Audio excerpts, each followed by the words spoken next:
So the British documentary filmmaker Alex Holder has done a couple interviews. He's the one who interviewed Trump before, during, and after the riots. No, sorry, after the domestic terrorist attack on our capital. And he had some really interesting things to say. His film is coming out, documentary Unprecedented, which sounds similar to a podcast I used to host. I'm kidding. I mean, there's no relation. I'm kidding, but I'm just saying. And what he said is fascinating. He actually said that he was, quote, really scared when he went and interviewed Trump at the White House, and was progressively more scared each time he went. But the first time he interviewed him, Trump had already lost. And he said Trump was furious every moment. He didn't see ketchup thrown against the walls, probably attached to overcooked steaks and other KFC wings and maybe a couple scoops. I don't know. In any case, he didn't see any of that, but he said Trump was, sort of thrashing around, pounding around, like hitting the desk, I think, is what he meant, and angry and just off his rocker. And that he was very scared, not that something was going to happen to him, but that he had an idea something was going to happen to our country, because he didn't foresee, or he didn't see Trump reacting in a way that was, normal. That humans take bad news, that the way Trump was reacting to everything was in that we're not going to lose this thing. We can't allow ourselves to lose this thing. We're going to go forward and do whatever it takes. He said he was even more so when he, and he got unprecedented access to Trump and Trump's family. He was even more scared when he went back. I want to make sure I get this right, guys.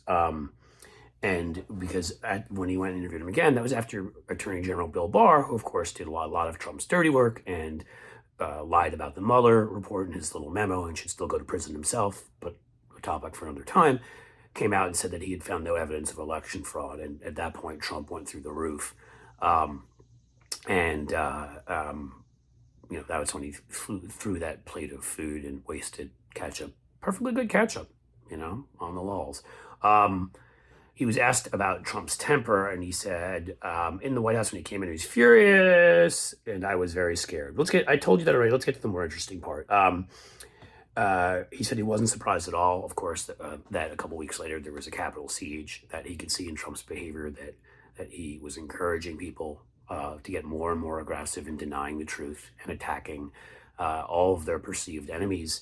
His quote was, there was definitely a feeling I got after the interview. I was like, this is going to hit the fan.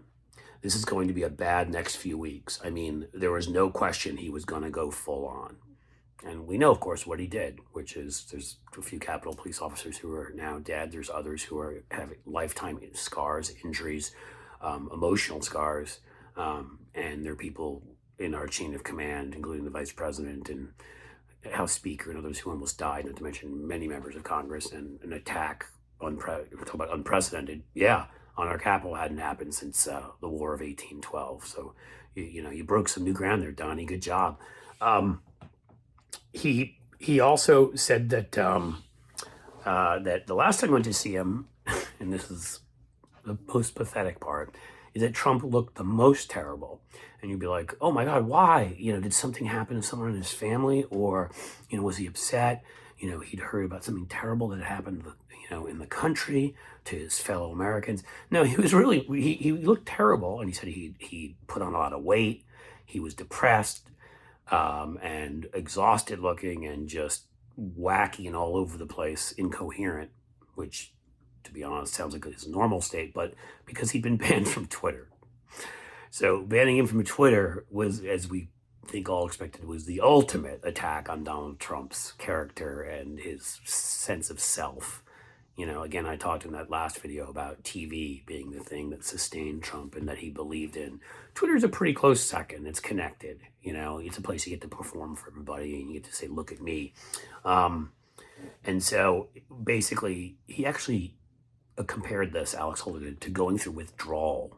He was going through withdrawal, folks, because he couldn't be on Twitter. I don't want to insult Twitter. Let's just say if it weren't for work, I'd be on Twitter a lot less. But Donald Trump cannot function. I go on with his niece, the wonderful Mary Trump, who has done amazing things and spoken out for this country at great risk, who said that the worst punishment Trump could get would be putting him alone in a room with just his thoughts and nobody to watch him. And I think that might be the best way of summing it up. Twitter, TV, he loses those things. He ceases to exist. And so, in any case, the documentary should be interesting, but really the sort of headline here is this man was scared from the very beginning, seeing Trump's behavior, and knowing that he was going to do something. That he wasn't sure what, he wasn't sure that it was going to be the Capitol attack, but he was going to encourage people to do some violent things and to do some horrible things. And if he could tell from 3 meetings and in that initial meeting, just how about Mark Meadows and how about all of those surrounding Donald Trump? How about his family? How about all of his advisors? So when all these people that were complicit try to say that they didn't know it was going to get that far, this guy was able to tell. Why couldn't they? Hey guys, thanks for being here. Please subscribe. We're growing quickly. Want to reach a benchmark of 8,000 by the end of September 1st, which is like a day and a half. And share with friends, like, comment. Thanks so much for being here.